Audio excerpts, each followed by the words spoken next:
உலகை எழுப்பும் ஞாயிறு அங்கே குடியிருப்பான். அவன் ஆனை முகத்தனின் அடியவர் மனத்தில் ஒளியாய் வந்து கொலுவிருப்பான்.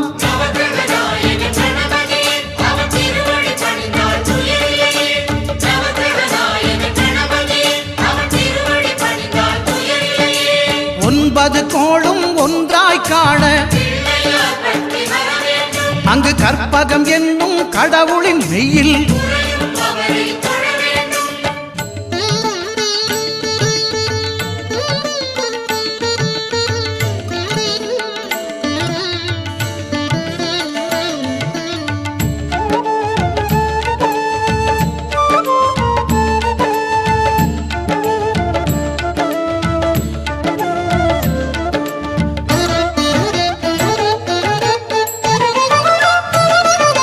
திங்கள் பகவான் திருமுகம் காண